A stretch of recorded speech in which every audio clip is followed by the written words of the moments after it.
And happy Tuesday, everybody. Welcome to Divots and Pivots. I am Andrew LeDuc, aka Mr. Mallard, coming to you from sophisticated spaces in ordinary places, joined by, as always, Bud. How are you this evening? I almost said morning.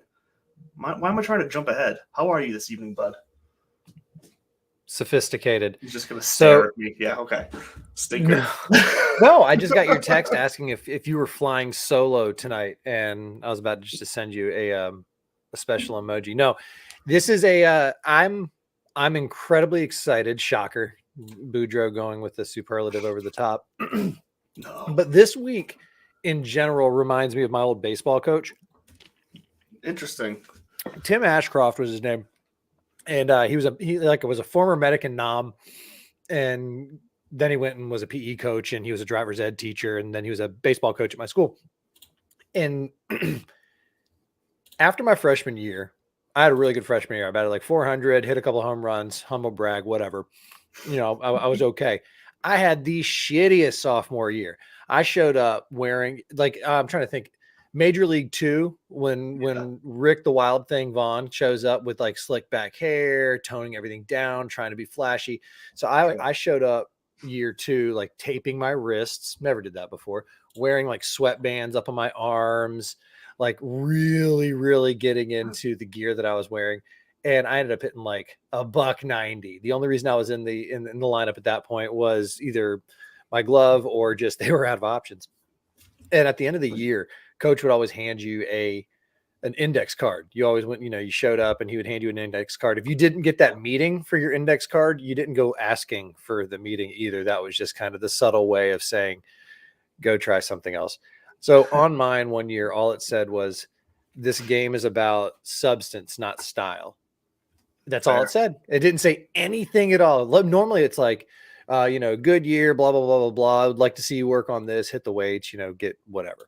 Yeah. No, and that was just one statement. So I actually did come back my junior year, played all right, played pretty good my senior year too. But that I came back, no batting gloves, no, nothing like that. Just went back to basics and took care of the little things like actually throwing the ball straight and hitting it on the barrel of the bat and instead of the handle of it, which is what like almost broke my hand.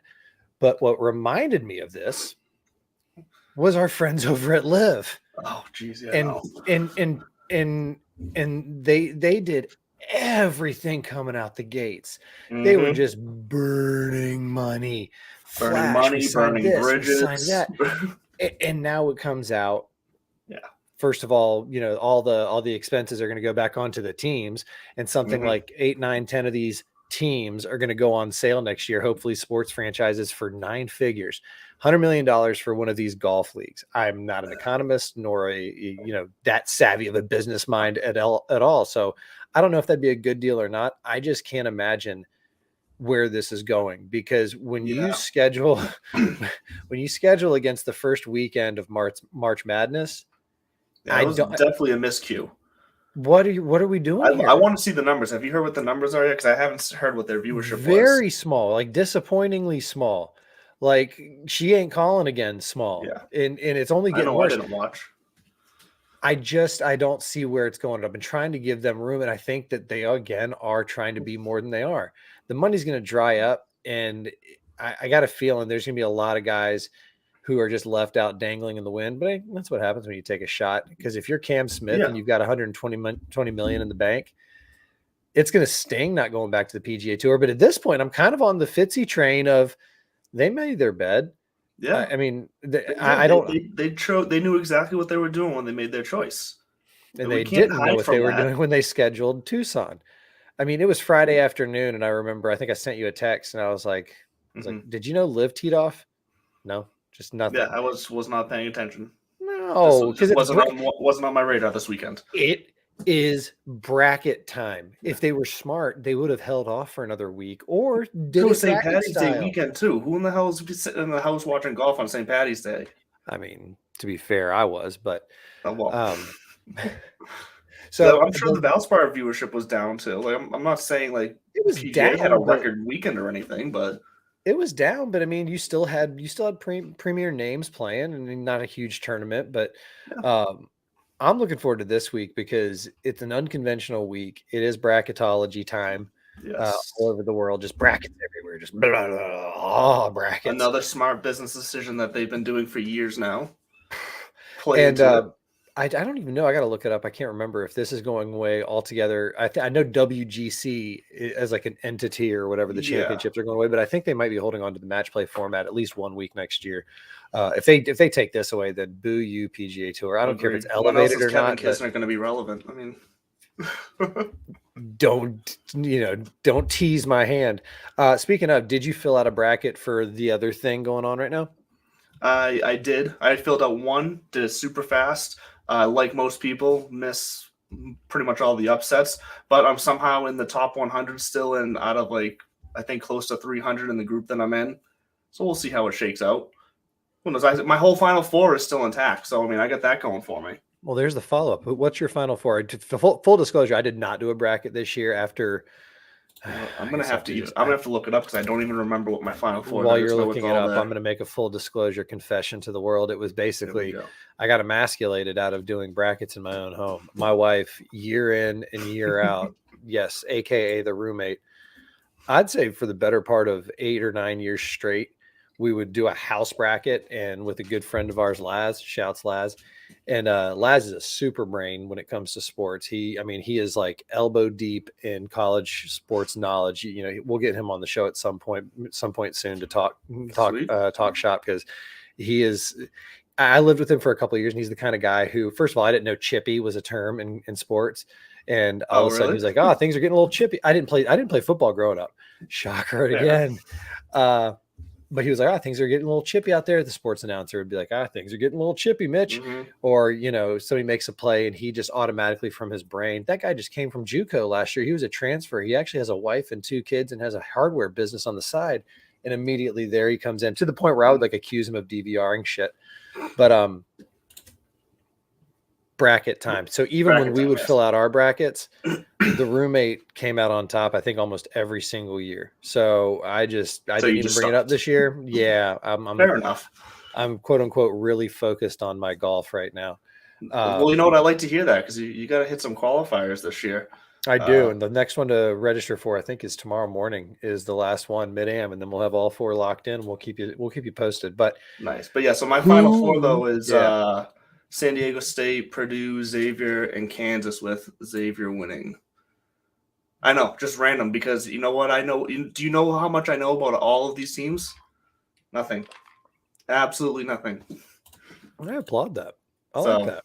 We took a chance because we figured I would have some fun, and we'll see what happens. I mean, we could chop it up about D1 ball real quick. You think about the impact of NIL on the transfer portal, and these guys now are just going to be skipping the big blue chip schools, Kentucky's and stuff, to just say, you know what, forget it. I've got my NIL deal. Doesn't mean I have to go to college anymore. Maybe I just go to the D League for a year or two, or go over to Europe, or sit out and work on my game. It's going to be weird to see what this next generation of athlete does, because we're already seeing it in football with these guys hanging it up after 7-8 years, just going, you know what, I made my bag. I made my money. I'm gonna go home and again maybe open up a hardware store or a liquor business, or they're just, it's a different era of professional athlete, and they're just coming out of college, which higher education colleges in general are becoming just that, the minor leagues for these. And so it's going to have that trickle down effect too, where watch out for it in football. I wouldn't be shocked if, I don't know, we're not going to go that deep, but point being, this brings parity to college basketball. So you got guys at, BFU or FDU, Fairleigh Dickinson shouts for the 16 over the 1.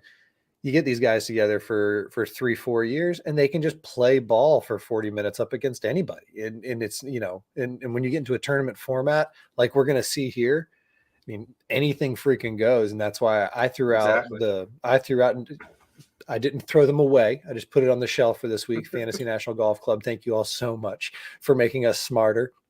Yes. But I'm going straight gut picks this week. Hey, that's fair.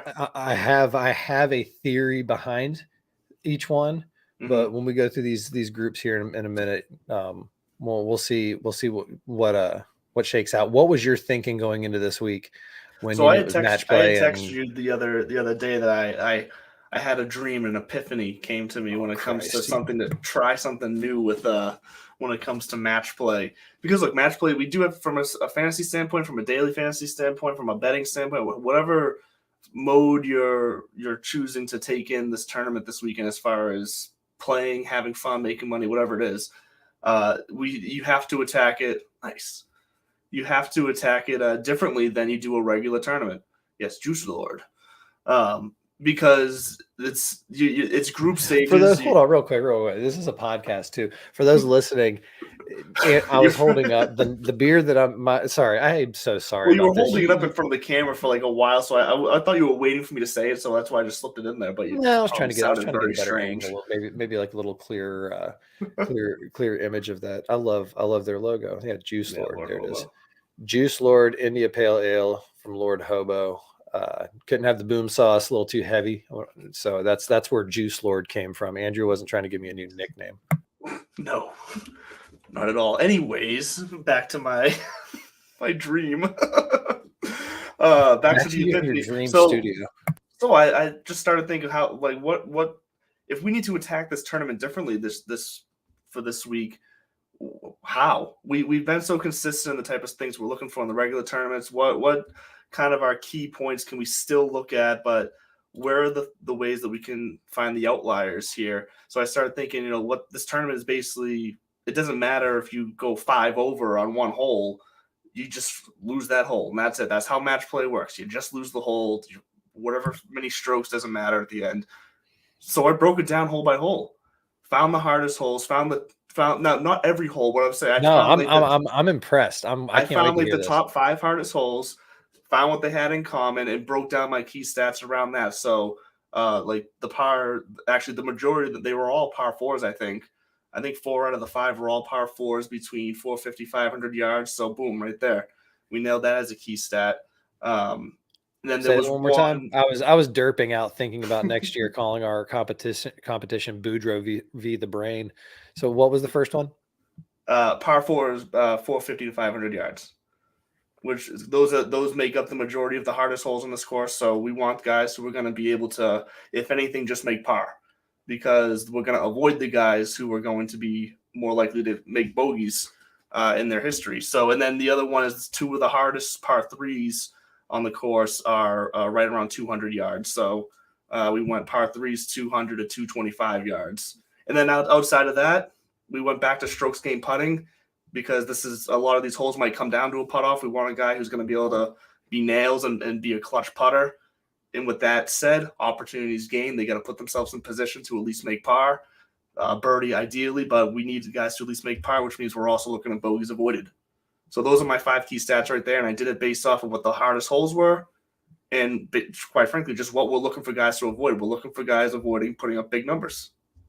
Damn, son, that's actually, it's sound logic. I can't even make fun of you for this. Like you sat down and thought that through, and we'll find out if it shakes out, because I slept through it.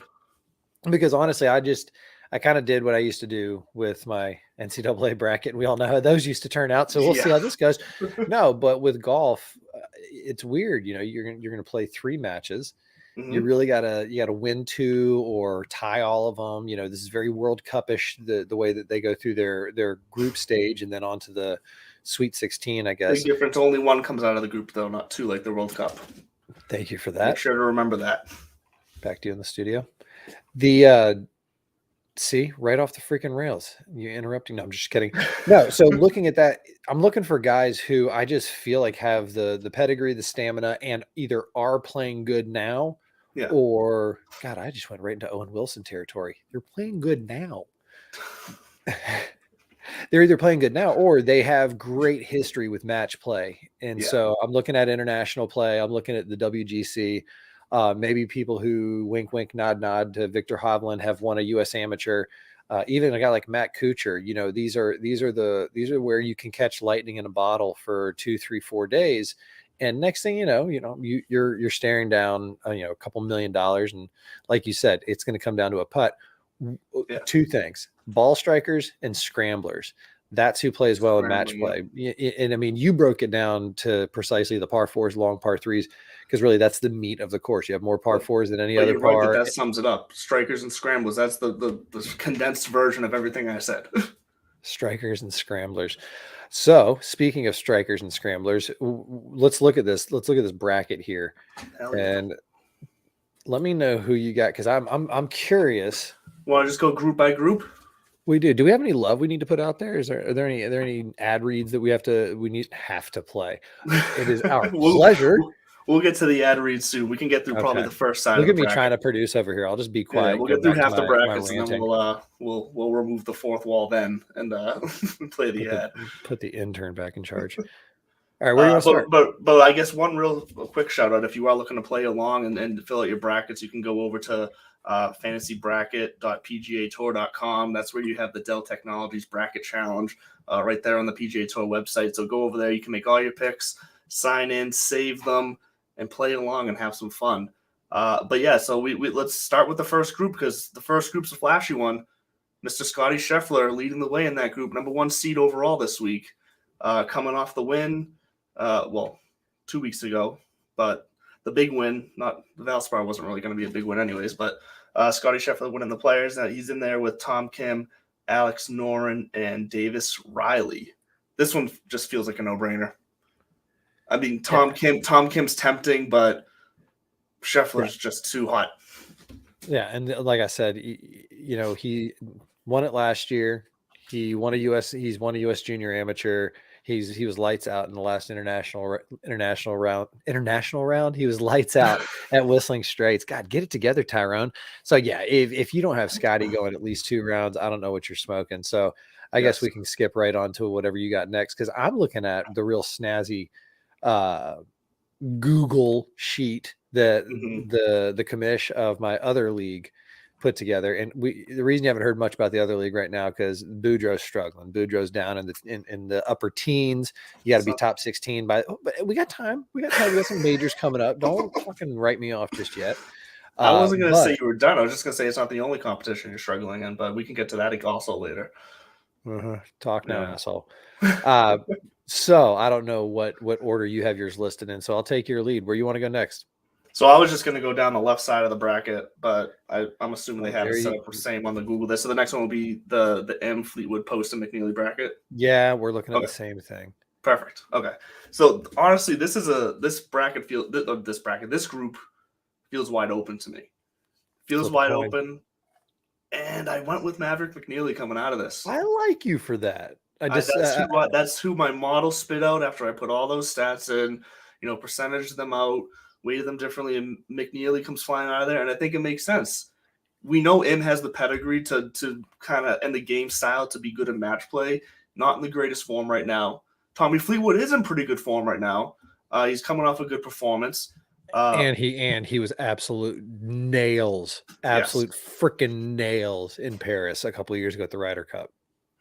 Also very true. We haven't heard much from JT Poston since early on in the season. Like he kind of came out hot. We thought this was going to be a big year with the way he was playing. He just quieted down, disappeared. But Maverick McNeely has been kind of around all season. He's been in the mix. He's probably the best putter, the best informed putter on tour right now. He's been lights out with his putter. Yeah.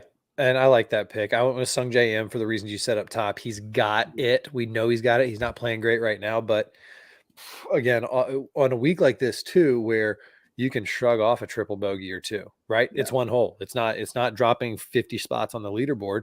It's, one hole and then, all right, next. You can shrug it off on the score. You got to have the mental prowess to shrug it off in your head too. That's the thing. I almost went with Fairway Jesus just because again his history in the match play and in match play format and he's been playing well. But Sungjae, I've got Sungjae coming in hot, and I think he'll find it. I think he might actually stumble around early, but I think he's going to find it and remember that he knows how to play this game. I have him ranked in my top 20 in my model, but Maverick comes in number 7 in my model, so that's why.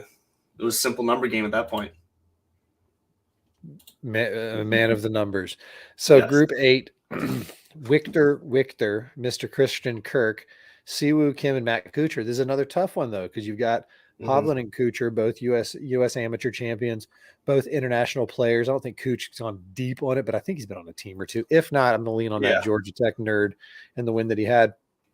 Siwoo is he can catch lightning in a bottle, and that's kind of I just went with M and Kim, top to bottom, boom, boom, right there, because I do feel like it just feels right. However, I do think that this is not too dissimilar from the group above it, where it's kind of a coin toss. I could make arguments for any of these guys, except for maybe Chris Kirk. I think he went Christian Kirk. I think he won that. He I think he emptied the tank when he won, because we saw what he did the next week. But maybe he's back. Maybe, the honeymoon's over and he's like, all right, yeah, this is another opportunity to go out there, kick ass, and win money. Yeah, this style of tournament, and when you're playing, 3 matches like this, and with the setup being different, key thing to think about. Remember, this play starts tomorrow, so you got to get your brackets made, your lineups in tonight. I can't wait, because the play starts tomorrow. It's going to run till Sunday, so we get an extra day. It feels like the wrong type of tournament and week to try to ramp it back up, if that makes sense. To where he had the high of the win, then we, like you said, we saw him come back down to earth. After that, it doesn't feel like the type of week where a guy is going to be able to flip it back. You have to either come in hot or not. I feel, because it's just because the schedule just changed, the routine has changed. For me, that group, it's a 2-man race, and it's super close in my model between Siwoo Kim and Victor Hovland, separated by only 2 spots in my model. So I could see that going either way. I am going Siwoo Kim over Hovland, but it would not shock me if Hovland came out of this group. I have them so closely ranked. Siwoo shaking that ass. Shake. Have you seen that video? No, I was just copying you because it sounded cool. Oh, you're sweet.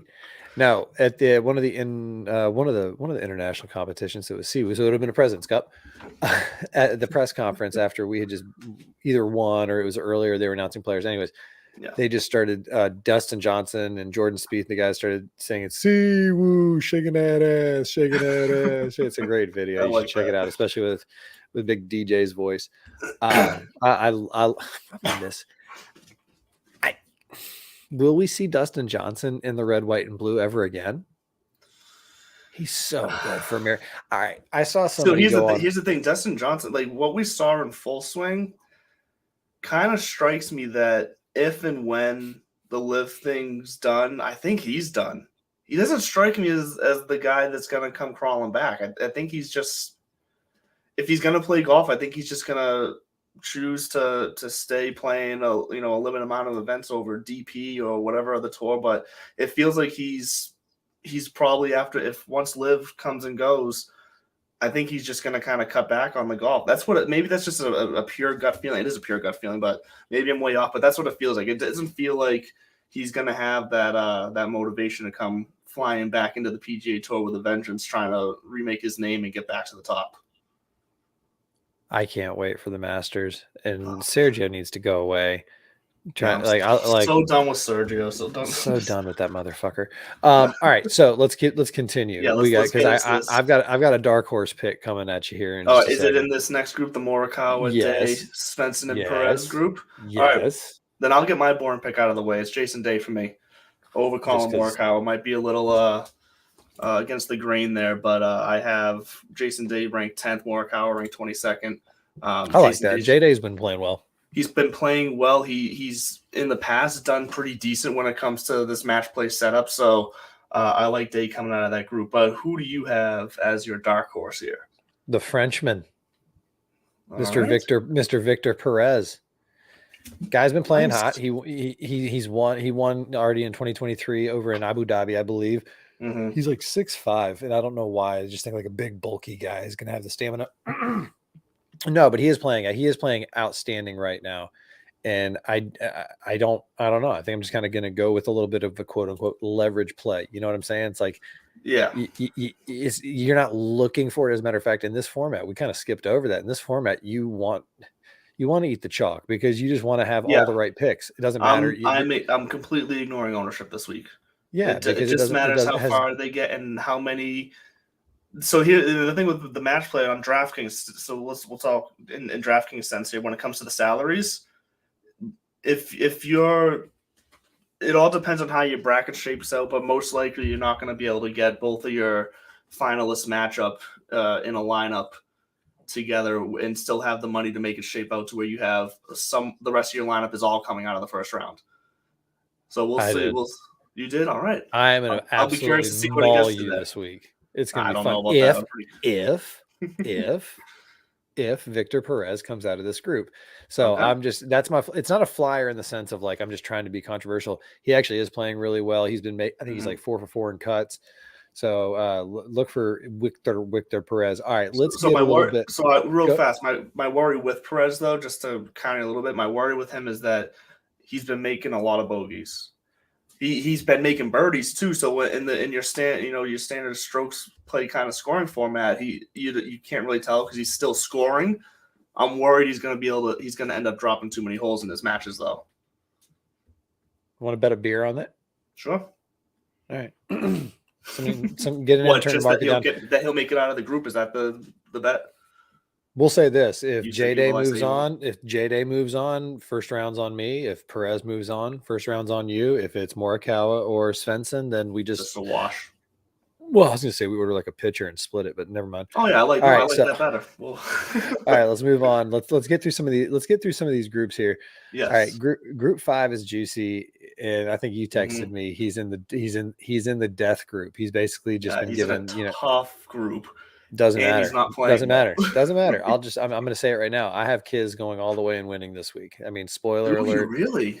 Yeah, okay. I think he's a runner-up. I think this is his dojo. I think this is his time. I mean, if you look at some of the interviews that he's given, one of the most famous things he's ever said is, somebody said, "Why do you like match plays?" Like, I like to eat people's souls. I know he's had some fantastic quotes when it comes to match plays. And when he described it, though, it makes so much sense because you think about that guy you play against or whatever. Mm-hmm. He's like, I'd dink it out there 285. He's like, I might hack it up there to, and roll it off the back and then chip it to 15 feet and then drain a par putt. He's like, and then when your opponent lips out their 8-footer and taps in or vice versa, he's like, that look on their face of like, how did that just happen? Or, how is he still here? He's scrappy. He's a bulldog. And it's an international, it's a Ryder Cup year. And I don't think he wants to leave any more doubt after all those years of getting the phone calls. And then, those famous stories of like, oh, maybe next time, Kiz. And he's like, yeah, bullshit, all that kind of stuff. So I'm riding with my guy. I want Kevin Kisner to go all the way. And I don't know. I think he's got mind control over Justin Suh. I think Suh's going to get, eaten alive. Matsuyama, not so much. Yeah, Suh's playing fantastic, but he definitely loses out to Kisner in the mental arena. Uh-oh. Bud goes mute. No, you're still on mute, Bud. That's okay. I'll take you off. No, I can't. Okay. So as Bud figures out his technical issues here with the sound, he's back. Okay. Getting a little static there. I had to. Oh, okay. Yeah, that's why you're messing around with it. No problem. So I don't think I've had a match play. Can't hear a fucking word you're saying. Kisner to come out of the first. It's not on you. It's on me. Rookie. Right. I think this is going to be the first year where I don't pick Kisner to get out of the group stage. You said it right off the bat. He's in a crazy tough group. Homa has been playing lights out. John Suh, like we said, Suh has been playing great. I don't think Suh's coming out. I am picking Homa to come out of this group.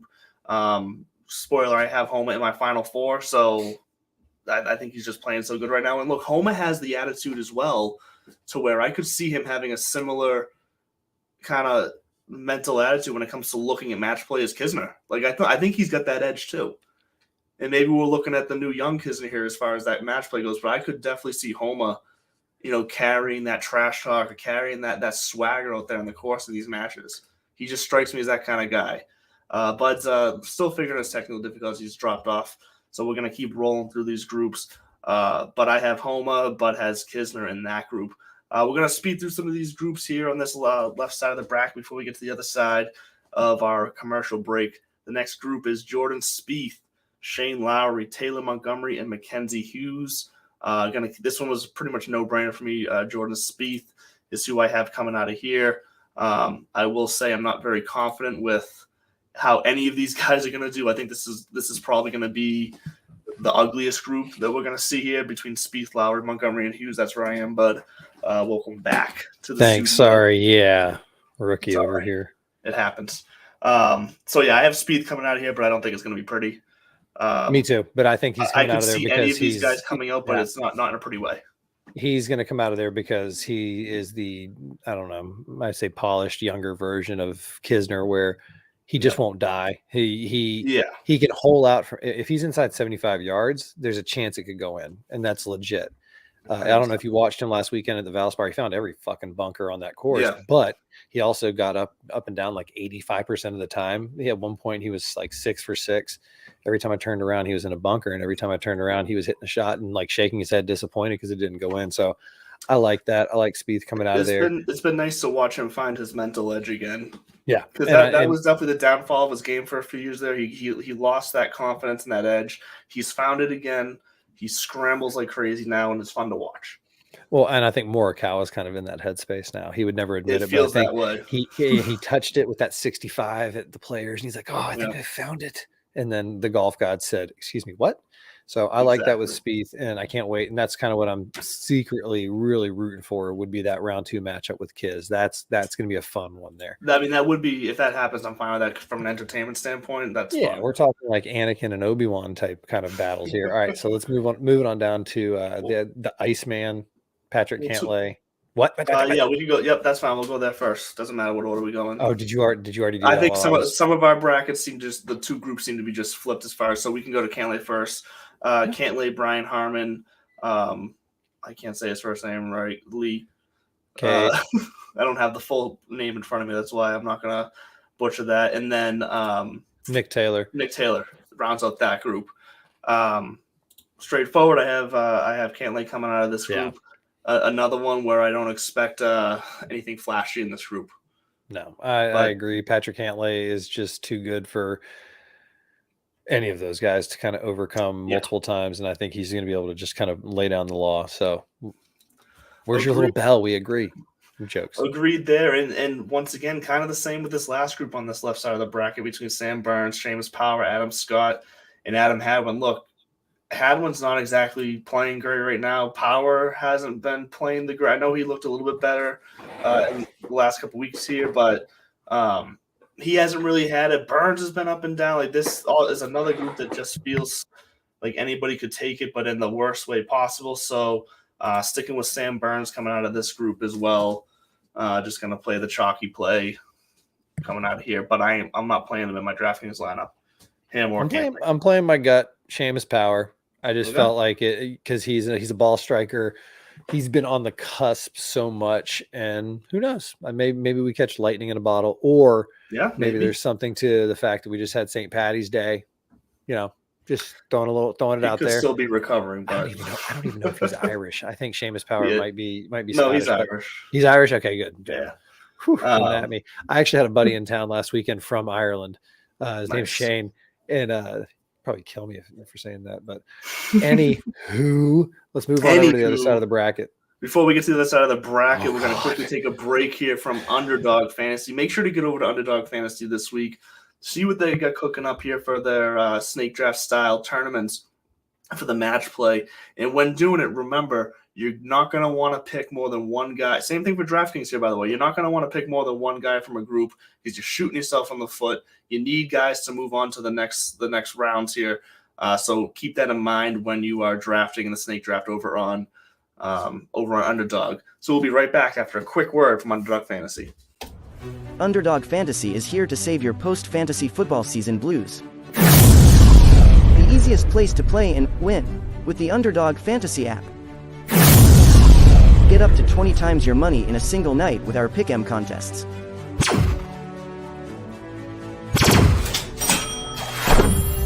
Grab some insurance when setting your picks and win even when one pick fails. Go online now and use the promo code DIVPIV to double your deposit up to $100. Sit Gingerbread, good girl. Sit Gingerbread, good girl. Let's get to the other side of the bracket. And look, there's really only 2 more surprise picks for me. I'm not even going to say surprise picks, but kind of away from the grain picks on this side of the bracket for me. But let's start up top here with the John Hold on. Rahm. Hold on. Did you say away from the grain? Yeah. Against the grain? Oh, you're right. It's against away. They mean the same thing. But yeah, sure. I Against don't the mean to be grain that is asshole. more of I'm so sorry about that. No, I because I was almost didn't thinking to even myself, catch like what you were referring to for a second. I was like, well, yeah, I said away from, but you're right. Against the grain. Sorry. no, because grain's a big thing in alcohol and putting. So I didn't know if there was a phrase I was missing out on or something. No, I think you weren't. I said it wrong. I often say things wrong, so it's all good. yeah, but you bring the bang, and that's why we I love bring you. the bang. But I agree with you up here, especially up top. I mean, as much as I think we would all love to see BDR kind of come out of here, and I think it's going to be John Rahm, and that's that. Billy Horschel, didn't he win this thing 2 years ago? That sounds about right. I know he's won it before. It was 2 years. Sounds roughly right. So, I mean, he's got course history. Keith Mitchell isn't exactly playing horribly, but John Rahm over 3 days, who would you take over him? Maybe Scotty Scheffler. And that's what I think is ultimately going to end up happening in all this. I mean, it's spoiler how my championship is shaping out, but here's the thing. I have John Rahm coming out of this group, but I have both John Rahm and Ricky Fowler in my top 10. I have Rahm ranked, hold on, where was it? I have Rahm ranked 3rd, Fowler ranked 6th in my model this week. So just unfortunate for me for Fowler here. It wouldn't shock me if Fowler came out of this. He's been playing well enough, but Rahm has been lights out. And he, once again, we keep talking, he's got that attitude for match play where he can just rip somebody's heart out and stomp on it on the golf course and move on like nothing happened. So John Rahm coming out of this group feels right for me, but Ricky Fowler coming up a close second in this group for me, which brings us down to Cam Young, Sepp Straka, Corey Connors, and is it David Thompson? Fuck. I don't want it. Davis Thompson. Sorry. I knew Thompson. David didn't sound right. Davis Thompson. Say 10 go dogs, and then you can go back to work. Damn, dude. Come on now. Davis Thompson. Davis Thompson. I have Cam Young here.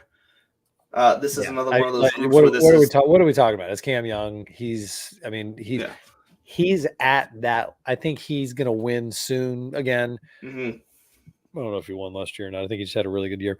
But he's going to break through. I think break through in a big way. Actually, if you didn't see Webb Simpson's caddy, Paul Tesori. It's Paul Tesori. Anyways, after 17 years or whatever it is, they just parted ways, and he's going on to Cam Young's bag. And I saw the other day on the social medias, Webb 2 things. First of all, Webb gave me faith in humanity again, because he basically came out as a coffeeholic. He was like, back home, I have 3 in the morning, 1 after lunch, 1 before dinner. During tournament weeks. That's why his putter's been so shaky over the years. You listen. He goes, during tournament weeks, I have to scale it back because the caffeine's not good for those short putts. But it was good to see that. And somebody asked him about Scotty Scheffler and his little routine of not drinking coffee during competition. Yeah. And Webb's face is like, what? No, that's like sadist kind of behavior. But so funny though. Maybe cutting out coffee for Simpson will be like Jameis Winston getting glasses. Maybe all of a sudden, just like Winston stopped throwing interceptions, maybe Simpson will start hitting some putts. Every time I hear that guy's name, though, I can't help but think of crab legs and F her in the. Oh, so Webb Simpson's longtime caddy, Paul. He's on the bag for Cam Young, and I think that's the nature of this business, though. In this game, I mean, God, if you look at Mike Fluff Cowan and the bags that he was on, Jim Furyk's kind of his guy. He's always gone back to Jim Furyk, but he was Tiger's caddy before Stevie. I mean, he was on the bag there for the first 3 or 4 years there. I think he's carried for Jim Furyk a handful of times. He's been around a time or two. Joe LaCava, Tiger's caddy now. He used to be on Freddie's bag when Freddie won the Masters. He's got some great stories of Freddie, but and especially that day. But anyways, yeah, I think Cam Young is legit. I think he is very talented, and he's primed to kind of go off, as the kids would say. Well, let's keep going through these group stages so that we can get into the later rounds. And help people make that money. What the people are waiting for. So we're moving on to the Tony Finau, Kurt Kitayama. Is that Adam Maronk? I think that's his name, right? Adam. Adrian. And Christian Bezuidenhout. This is a Finau group for me. That's where I'm going. Fina, you're shaking your head. I want to hear who you're saying instead. Kurt Kitty. I was about to go with my boy Adrian Moronk, the Polish guy. Adrian, sorry. I'm big on my DP World Tour guys. I think there's some, especially now with this strategic alliance partnership. Which go fuck yourself, Phil, and all your shit talking out there. I'm sick of that guy. Phil. I'm really like at wit's end, and because. Because anyway, some of the I know we got into some of the comments over the text message. It just let's stick to the bracket for now. I am over it. But anyways, this new strategic alliance has got me like looking at and thinking more about the DP World Tour guys and paying attention to this. But I'm with Kurt Kitayama. I'm with Quads. I think that coming off the win a couple weeks ago, this is the kind of place where, again, over 3 days against 3 guys, and you just won a couple weeks ago, I think your brain's going to be in a spot where you could really do some damage. So look for Kurt Kitayama coming out of that group. Look, I have Kitayama and Finau not far off ranked from each other, so I don't mind that at all. I'm glad I had your approval. I'm glad you do too. The next group, though, is where one of my one of my last remaining surprising picks is coming out of, and I'm picking Ryan Fox out of this Zalatoris, Harris, English, and Putnam group. You know what? I wish I was confident enough in that answer to tell you who Ryan Fox was. Are you just following the numbers here blindly? I'm just following the numbers here. And I just messed up my bracket because I clicked them in and it took them out of my picks. Put a pin in the Perez day bet, and this should be our bracket. All right, Ryan Fox? And no disrespect. So here's the thing with Ryan Fox. Ryan Fox ranks out 24th on my model. That should tell you everything you need to know about this group as a whole. That he's the one I have coming out of it. So Ryan Fox, he's pretty much middle of the range and everything when it comes to opportunities gained and avoiding bogeys. But what he is really good at is those par 4s and those par 3 distances that I mentioned earlier. He's top 20 and top 10 in both of those categories. So Ryan Fox is someone I like. He's also a pretty decent he's an average. I shouldn't say he's an average putter. So for all those reasons, Ryan Fox is if there's a group that, once again, feels like a toss-up for this group, might as well take a chance on someone. Ryan Fox could be the difference maker I need. I like his story. He's won 14 times around the world. That means the guy knows what he does or what he's doing. If you talk to any of these guys, learning how to win is like a skill. Again, how many hundreds and hundreds and hundreds of golfers come through the PGA Tour over time? And I love your sophisticated little wine glass. And they never get to win. I mean, they're great journeymen. It's a wonderful living. But that's where it's like, he's won before, so I don't hate it, but I can't believe I'm going against my gut, which is to say Will Zalatoris. We're in Texas, and again, he's another one of those guys where he can shrug off a big number because, or he can lip out a couple of putts and you're not dropping spots on a leaderboard. You're just, all right, I didn't lose any ground, or, maybe it did, but whatever. I'm going with Harris English. I think I got a bulldog thing going on here. Okay. Also, he was on a run. Nope, I'm thinking of Russ Henley. I'm going with Harris English. I'm going just with a straight bulldog approach. Who knows? I'm really going against my gut and saying that, and I'm questioning it as I stare at it right now because I have him beating Kurt Kitayama in the next round. Look, if that happens, you will be different. If those two if that matchup in the second round happens, then good if for nothing you. Else. But so you can. I'm confident though. I'm pretty confident in as we get down to the bottom half of this brackets though.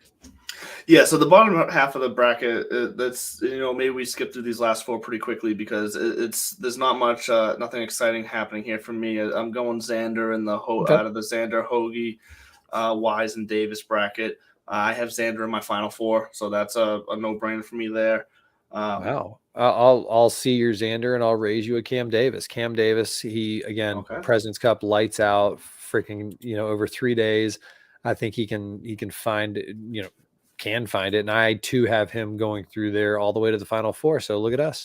Interesting. All right, you do. I'm interested to hear all the names together because it does sound like you have a very interesting final 4.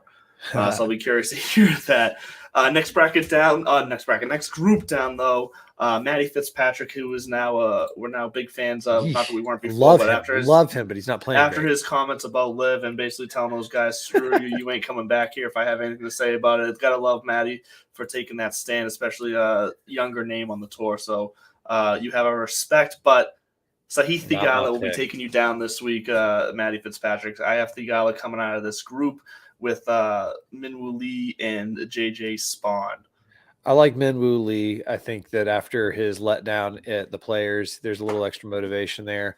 Mm-hmm. JJ Spawn is recently gone on some birdie runs that make you think that he's dangerous. But again, we're talking 3 days, not one round or 9 holes. And so the consistency there, I don't think Matt Fitzpatrick's playing well enough. I mean, if he catches it this week, awesome, because we're we've said it before. Guys. If he catches it, he can play with any guy. He's one of the best golfers he's good enough. on the planet. And I like your Theegala pick. I'm just going to stick with Minwoo Lee, though, again, because of where he just was. And I don't know if the stage is going to be too big for Theegala, as he was runner-up or whatever at the PGA a couple years ago. Moving on, though, we got Terrell Hatton, Russell Henley, Herbert, and Ben Griffin in this next grouping. Kind of, once again, not really a flashy group going on here. I'm just quick. How close are they all? It's for me, Hatton and Griffin are kind of close here. They both been playing pretty well, but I have Hatton coming out of this group, even though I'm a big Griffin fan.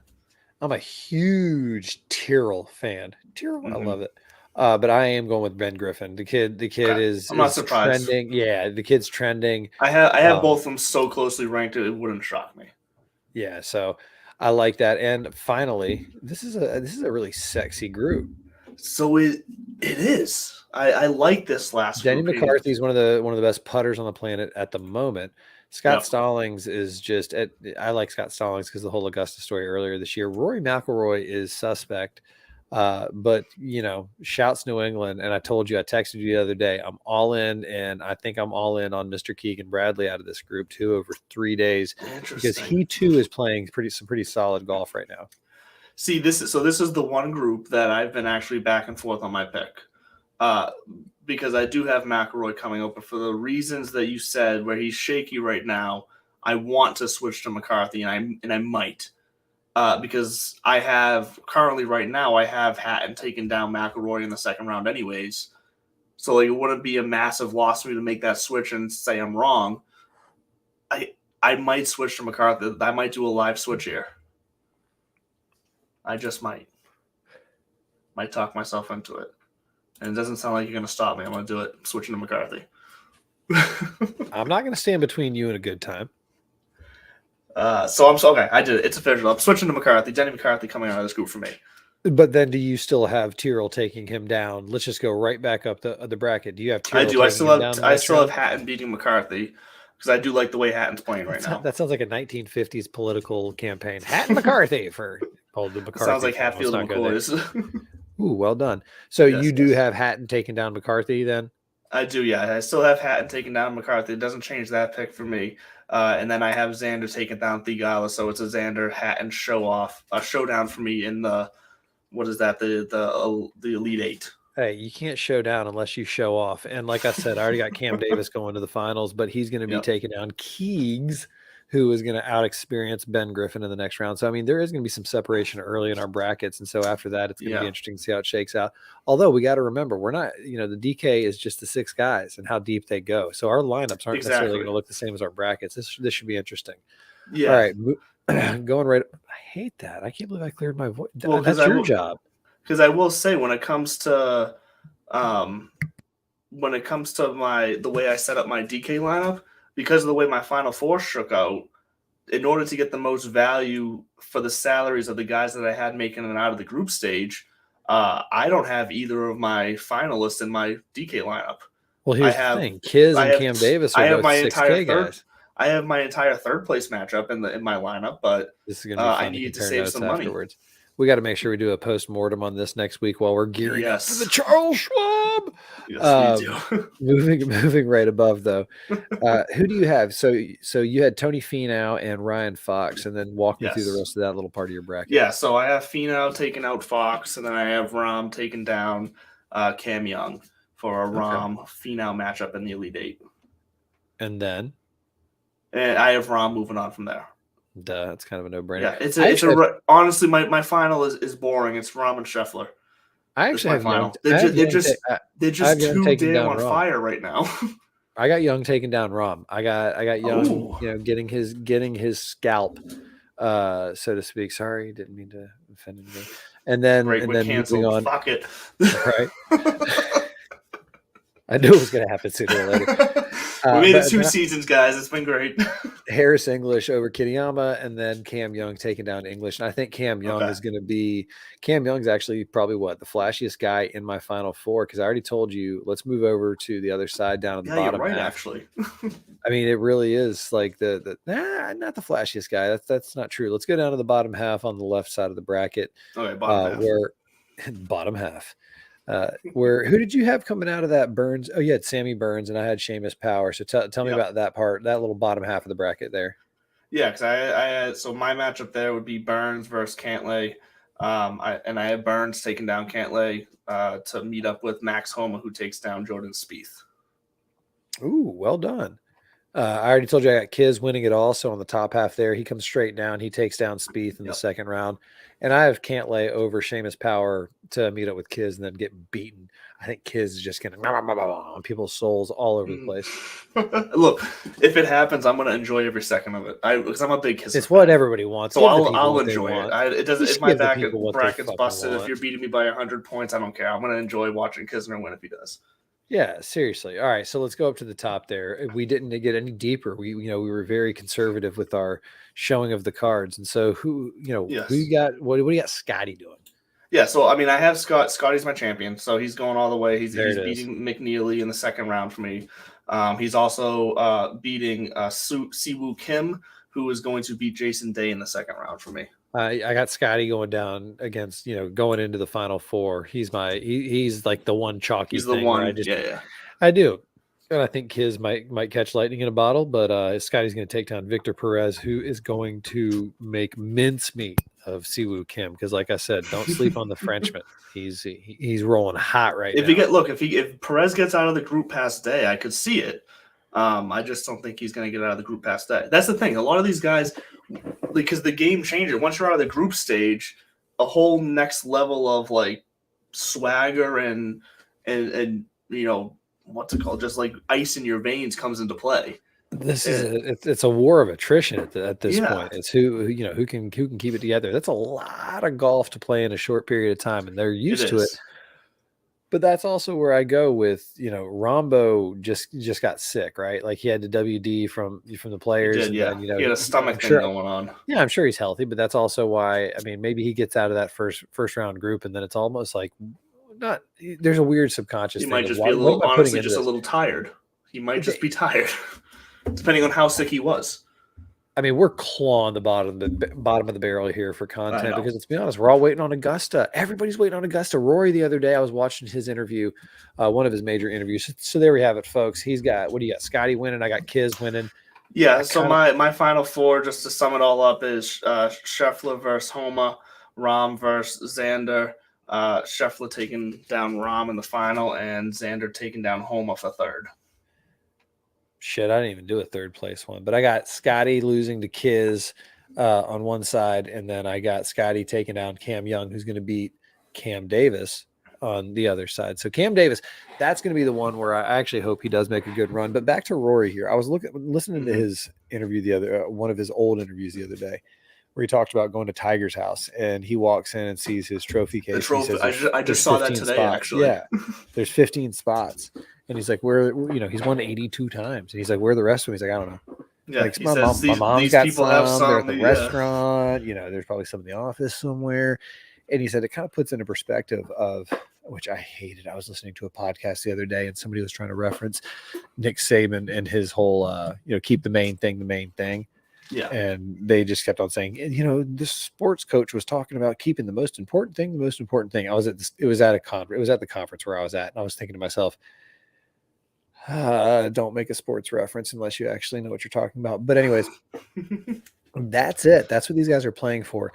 These designated events. And I don't think it's going to water it all down. And the reason I'm so upset with Phil, so we can go back to shitting on Phil for a second. And it's not even that. It's back to the whole, haha, I was right. No, you weren't Yeah. right. You weren't the only one with that opinion. I go back to when Tiger came out immediately after the scary motherfuckers comment from Phil. He was at the Genesis. It was like his first time back after the accident. Everybody's welcoming back. And they said, what do you think? And essentially he agreed with Phil. He was like, listen, there's a lot that we have to discuss here. The landscape has changed. There's media rights to consider that when these things were negotiated back in the day, there's a lot more money being made in different areas. And there is, talk of that, all the stuff. Basically what he said was, yeah, Phil has a point. He's just an ass. And so I do think you make your bed, you sleep in it. Yeah. And so you don't get my not sympathy, like he gives a shit who I am, but you don't get the understanding. The shine didn't come with you. You walked away, and just started airing out dirty laundry, or at least thinking that's what you were doing. But you all look dumb. You look like amateurs. And it is going to be DJ and Phil and Cam with their massive amounts of money sitting at home and showing up to Augusta, Cam for the next X amount of years until his exemptions run out. Because I think we talked about that last week, where that's the crux of all this. Liv was peacocking around saying, see, we're welcome at the majors. Read the fine print. None of them have given you a roadmap beyond the current existing exemptions. So you lifelong, Sergio, you get to come back every year and sit there at the table. And unfortunately, he gets to go to all the dinners. I don't give a shit, like because that's it. That's all. But that's all he's gonna have to live. That's all. Bubba's gonna be back and Phil's gonna be back, and that's fine. Yeah. And after a few years, it's gonna be almost embarrassing. Like, hey, remember that time that you guys broke away and never came back? So I think it's, and I saw somebody post on social media about, we owe it to the people in the game to let these guys back. They're too good for the sport of golf. If they were that good for the sport of golf, they would be carrying that weight with them. If they were that good for the sport of golf, they'd be beating Peter Uihlein and all the other, I'm not going to, like, all the other guys that are about, like, 3 tiers below these so-called best in the world. Yeah, I love Charles Howell III, and I love his story, and he's a great golfer, but at the same time, that's who's leading your points race. I think you sent me that screenshot the other day. Earlier, they were touting their points leaders, and I just screenshotted you back the top 10 of the FedEx Cup. And there's a difference in the pedigree of the two players. Dude, we haven't really touched on it much. The top five right now in Live right now through 2 events is Charles Howell at 1, Carlos Ortiz, Danny Lee, Peter Uihlein, and Brendan Steele. That's your top 5 Live in points right now. And I'm sorry. Look, Danny Lee has gotten a ton of love this week after his Live win on social media. I get it, whatever. I'm not here to bash someone for winning a tournament. Like, that's not what I'm going to do. But then you start seeing that Danny Lee made this much money over 4 years on the PGA Tour, and he's already surpassed that through 2 events on Live. You know why? I'm sorry. On the PGA Tour, Danny Lee, an average to below average golfer. Journeyman. On the PGA Tour. Exactly, journeyman. Nothing wrong so with that is why he made what he made over 4 years, because I'm sorry, he didn't make enough cuts. He didn't get enough exemptions. He wasn't good enough to be making the money he's making now. He's making this is going to sound awful. He's making the money now because he took the lazy route. I'm not going to say lazy is. I'm with Jack on this, and I'm not saying you aren't. But I'm with Jack on this, and these guys made financial decisions for themselves and their families. And this is generationally changing money. And so that's why I don't fault them. But I'm not saying I fault them. No, I know. This is nothing to the players. Just don't tell that the reason why he's made more money on Live is because he's a world-class golfer. So let's remove Danny Lee out of the equation. Let's just go back to whoever won this week and then tout it, because it's all the same. Yeah. The point I'm making is, in the beginning, I said, watching rich guys get richer, which pro golfers at that level, if you're big enough to get approached by Liv, which Will Zalatoris, go pound sand. I love that's what he told him. If you getting richer playing golf, you getting richer playing golf doesn't make my socks roll up and down. No. The PGA Tour nailed it with their shouts to their comms team and whoever came up with the Pressure Makes Pros promo. You texted me right when it came out, and it took a couple of days. I finally saw, I was like, Pressure Makes Pros, and it was like, it was perfect. God, that's fucking. That's accurate. The Live team as a whole keeps touting the money part of it. if they came out after Danny Lee's win and say, big win for Danny Lee. Danny Lee took down some of the world's top and Dustin. Like if they played that storyline instead, that's a different story. Then it's like, shit, great job, Danny Lee, out who duels major champions and blah blah blah blah blah. It's a completely different. But when you make it about the money, it's too easy to poke holes in. Again, it's too easy. All style, no substance. Back to you. Wow, that circle we just did right there. We're gonna, you know what? Because you just cleaned it up so nicely, we're gonna stop right there. We're gonna clean it up for the episode. That's gonna do it for us tonight. This has been no hobby, folks. Time. Oh well, shit. We can't. Sorry, we can't just yet. We buried the freaking lead here. We just went a full hour, completely ignoring the biggest news we had today. Commit. We're gonna get a strongly worded email here soon from the commish. Jesus. So big show announcement. If you're still sticking around with us, thank you. We'll clip this and get it out there. Whoever's still sticking around, we'll put this out on the socials. But the big announcement is that Divots and Pivots is now full-time, fully branded to the Fantasy Sports Corporation, where you are watching us right now. If you are watching us on YouTube, you are watching us on that channel. The Divots and Pivots YouTube branded channel is going to stay alive. It's going to be mostly shorts and then some secondary kind of fun golf content every now and then. Then when me and Bud get together to make me look terrible. We got some collaborations or collabs, as the kids would say, coming in the works over the next few months. So stay tuned. Yeah, so stay tuned, but you're going to always be able to find our show right here on Fantasy Sports Corporation YouTube. You'll still be able to find the show on all of your podcasts. Nothing's changing there. If you listen to us on Spotify, Apple, Google, whatever, we'll still be on all of those. But, hey, look, shout out to Belly Up. It was a fantastic run. Love all the guys over at Belly Up. No hard feelings there. Strictly was time for us to move on in a different direction, and that's what we're doing. So, love Belly Up. Good luck to all of them. But, we're here. We are here. Fantasy Sports Corporation, we are here. Remember that. Bang. And we're not going anywhere. We're bringing the bang.